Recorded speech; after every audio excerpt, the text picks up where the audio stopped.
नमस्कार साथियों, मैं कैमूर से संजय कुमार। साथियों, बहुत सारे साथियों का कॉल नहीं उठा पा रहा हूँ, इसके लिए क्षमा प्रार्थी हूँ। अभी साथियों देख रहे हैं कि हर ग्रुप में बहुत उलझे से आप लोग रहते हैं। ऐसे ऐसे प्रश्न, जिन प्रश्नों पर पहले भी मैं बहुत चर्चा कर चुका हूँ, फिर भी इतने कुकुरमुत्ते की तरह यूट्यूबर हो गए हैं जो जानकारी नहीं रखते हैं और चीजों को बस रख देना है, बोल देना है, लोग देखे मेरे वीडियो को, बस इसी से मतलब है। क्या बोल रहे हैं, कैसे बोल रहे हैं, उससे मतलब नहीं है। ना कोई तथ्य है, ना कुछ है, लेकिन बोलना है। उसी में कुछ लोग ऐसे हैं जो ना नियोजित के दर्द से वाकिफ हैं, ना कभी जीवन में कोई केस लड़े, ना उन्होंने कहीं लाठी खाया, कुछ नहीं, और वो भी माइक लेके बैठ गए हैं। तो आप जानते हैं कि भाषण देने से लड़ाई नहीं लड़ी जाती है, इसके लिए दौड़ धूप करने पड़ते हैं। लड़े हैं तब पहुंचे हैं, और बिना लड़े जो बैठ के खाली यूट्यूब पे भाषण देंगे ना, तो वैसे ही बातें बोलेंगे, क्योंकि उनको लड़ने का अनुभव तो है नहीं।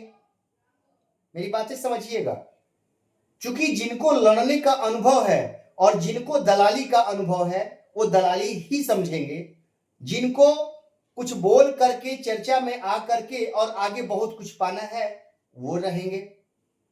तो ऐसे कई लोगों को मैं देखते रहता हूं, जिनका कि इन नियोजित से, संघर्ष से कोई मतलब ही नहीं रहा है। किसी ने उनको ला दिया कि नहीं नहीं बनाओ, ये वीडियो बनाओ ना भाई, बहुत अच्छा है, तो वो चीज समझ नहीं पाए और वो बोलते जा रहे हैं, बोलते जा रहे हैं। अब उनकी कमाई बस करना है कि मेरी बातें लोग सुनते रहें। तो उससे नहीं होता है। आप कितना लड़ाई लड़े हैं उस पर डिपेंड करता है।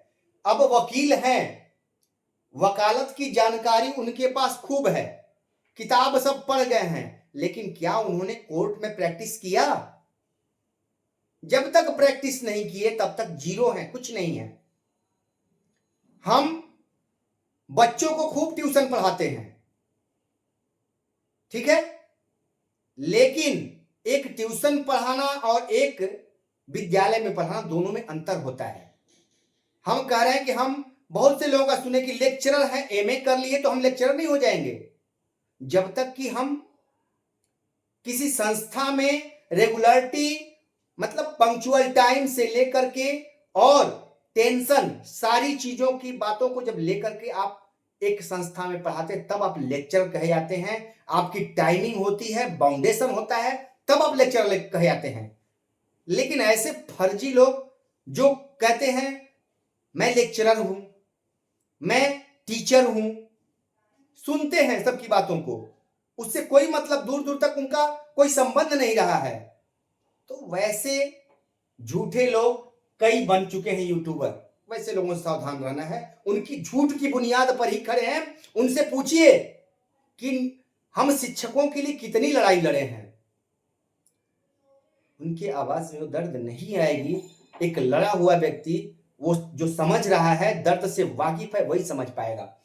तो ऐसे लोगों से बेवाहियात बातें, बिना मतलब का चर्चा लोग करते हैं यूट्यूब पर। मैं खुद देखता हूं, वैसे लोगों को अब नेग्लेक्ट करते जाता हूं, देखता ही नहीं हूं वैसे लोगों के यूट्यूब को। मैं देखता नहीं, पहले देखता था, लेकिन देखता हूं कि बस उनका मतलब है बस वीडियो को बना देना, ठीक है, यही उनका मतलब रह गया है। तो ऐसे लोगों से सावधान रहें, क्योंकि आप डिस्टर्ब होंगे। कई लोग हमसे लगातार प्रश्न पूछे, 200-500 लोगों का फोन नहीं उठा पाया हूं, क्योंकि एक ही प्रश्न, जिस प्रश्न को मैं क्लियर कर चुका हूं, वही प्रश्न पूछ रहे हैं, जो प्रश्न क्लियर हो चुके हैं। और इनको देख करके, ऐसे लोगों के बातों को सुन सुन करके और देख करके लोग प्रश्न पूछ रहे हैं, जिनका बेवाहियात कोई मतलब नहीं है, ठीक है। टीईटी, एसटीईटी ये हाई स्कूल और प्लस 2 टीचर हैं, उनके लिए है। उनके ऊपर आरटी एक्ट लागू नहीं होता है। अभी तक यही जान लीजिए। कई एसटीईटी वाले भी पूछे, भैया आपका अलग मैटर है, आपसे आरटी एक्ट से मतलब नहीं, 1 से 8 तक पर ही वो लागू होता है अभी तक। तो आपसे इससे मतलब नहीं है कि आप एसटीईटी करके आए, वो राज्य सरकार के अंतर्गत आता है कि आपसे विद्यालय शिक्षा आयोग या अन्य आयोग बना करके बहाली करता है, कैसे कर रही है वो सरकार के ऊपर है, गवर्नमेंट के ऊपर है। तो इसके चक्कर में नहीं पड़िए। और ये जो है सेंट्रल के अनुसार, टीईटी जो है सेंट्रल के अनुसार आता है, ठीक है। सेंट्रल गवर्नमेंट ने आरटी एक्ट बनाया, उसके तहत टीईटी 1 से 1 तक आते हैं। अब आप जब टीईटी, भैया टीईटी से पहले 12 से पहले क्या टीईटी था? नहीं था ना। 10 में जब आरटी एक्ट 9 में आया, 10 में लागू हुआ, उसके बाद हुआ कि नहीं, बिना टीईटी के आप नहीं आ सकते हैं, ठीक है। तो क्या मैं पूछना चाह रहा हूं कि क्या हाई कोर्ट, सुप्रीम कोर्ट में जज महोदय लोग हैं जो रिटायरमेंट की कगार पे हैं, क्या वो नियम शुरू में थे वही आज भी लागू हैं या परिवर्तन होते रह रहे हैं? परिवर्तन होगा ही। तो क्या उस समय के लोगों पर भी वही नियम लागू किया जाएगा? हमको ये बताइए।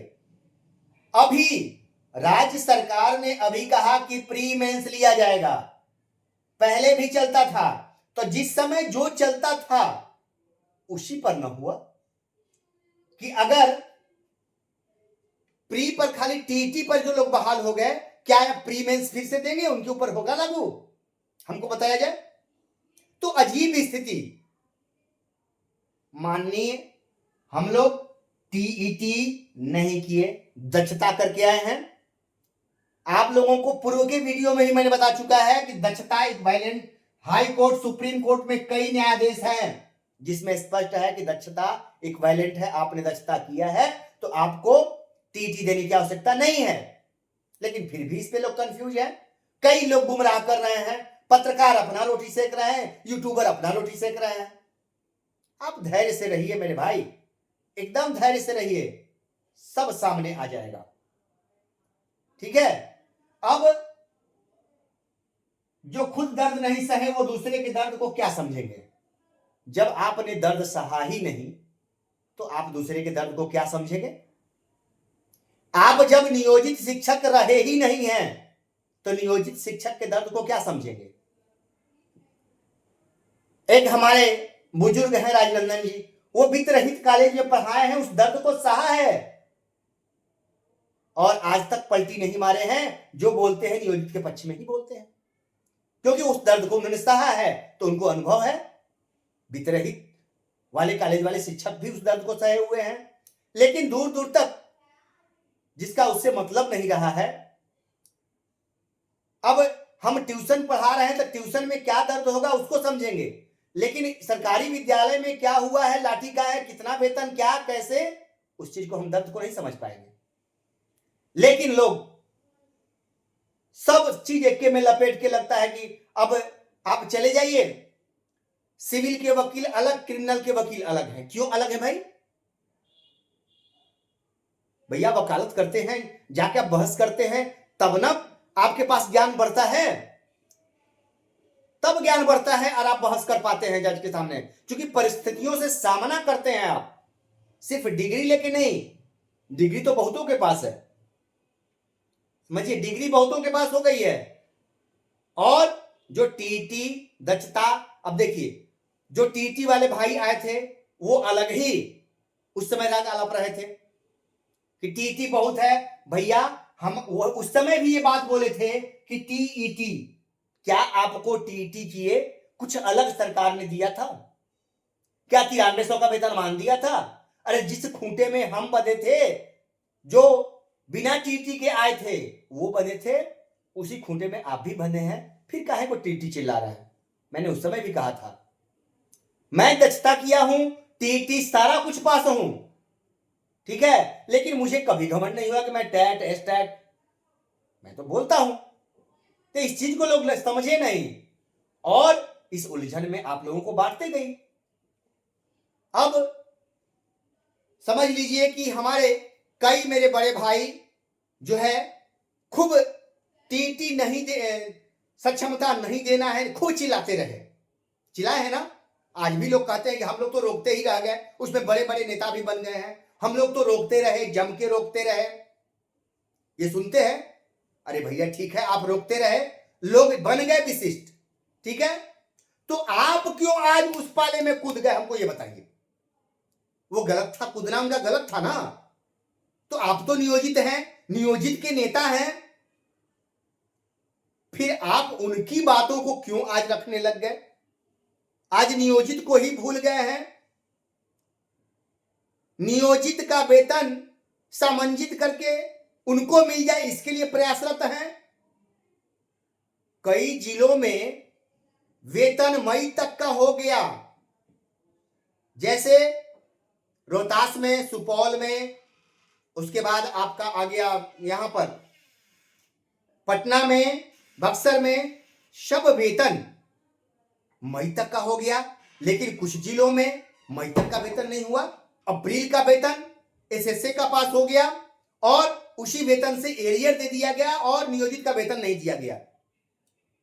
सीएफएमएस का प्रॉब्लम है, बाकी चीजें इसी में तो घोटाला हो रहा है ना। सीएफएमएस में नहीं दिखा रहा है, और जगह ये 10 जिलों में 15 जिलों में सीएफएमएस काम किया और जिलों में सीएफएमएस काम नहीं किया।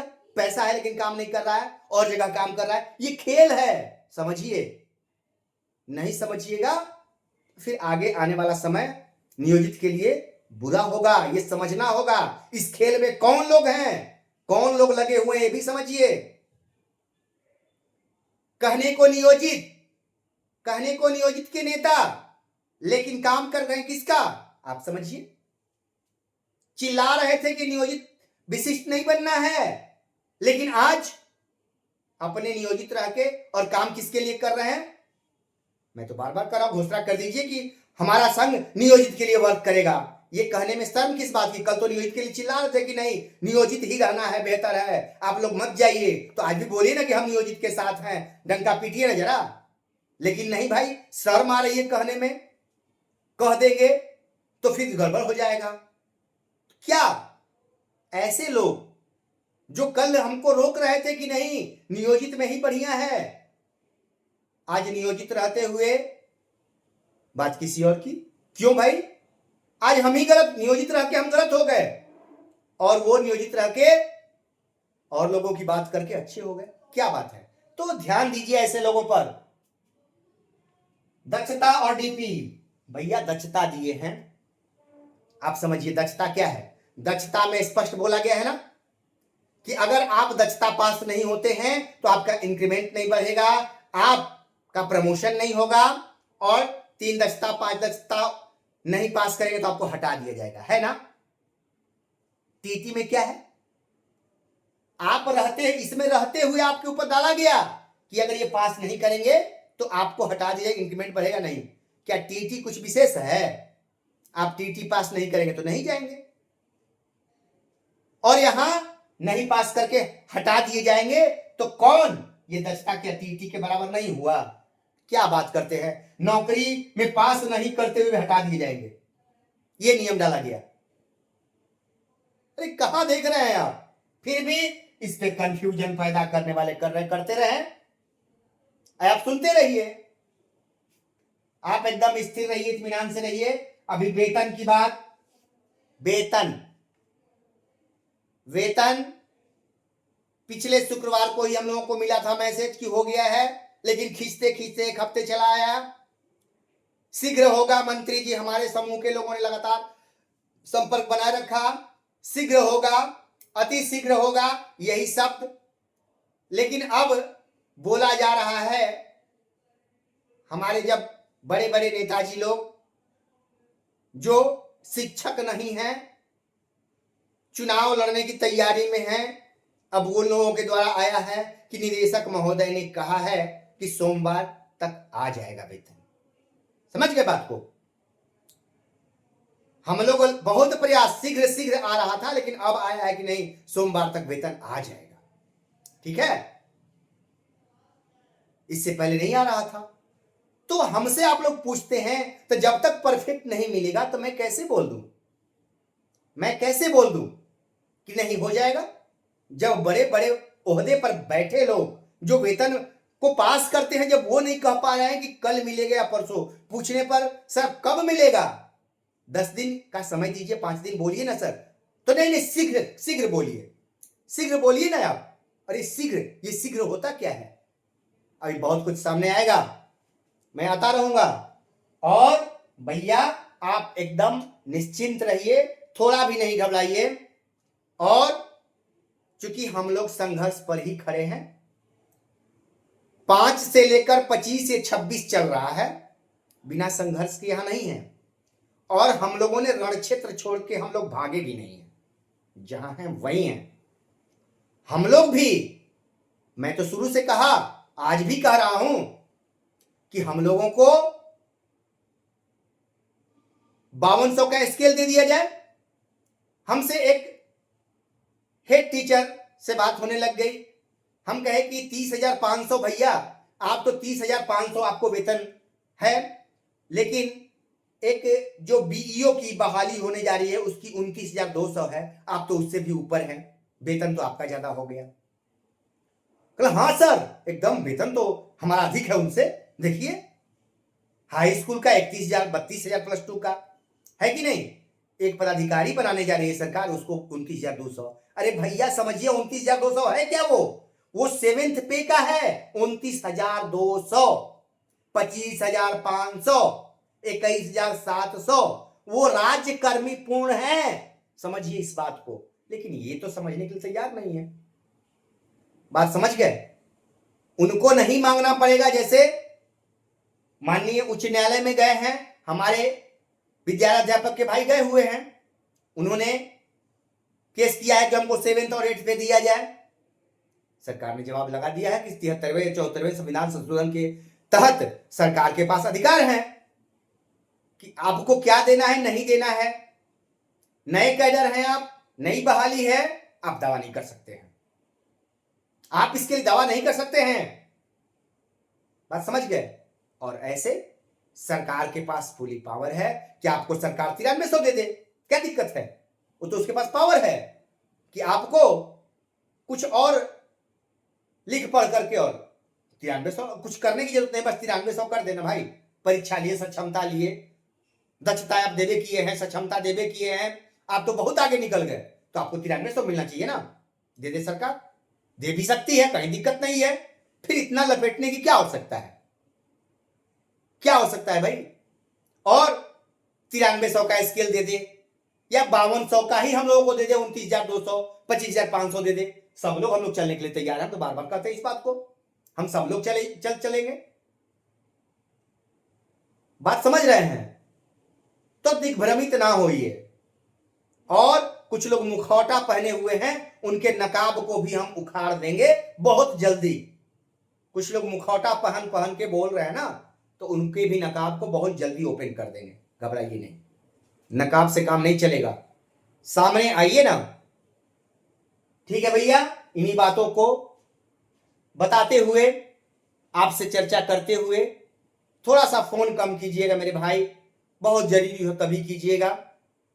और पूरे बिहार में नियोजित शिक्षक स्वाभिमान समूह हर प्रखंड में अब वो समय आ गया है कि सिर्फ नियोजित के लिए शिक्षक स्वाभिमान समूह लड़ाई लड़ेगा, और इसमें अन्य लोग नहीं होंगे, सिर्फ नियोजित होंगे।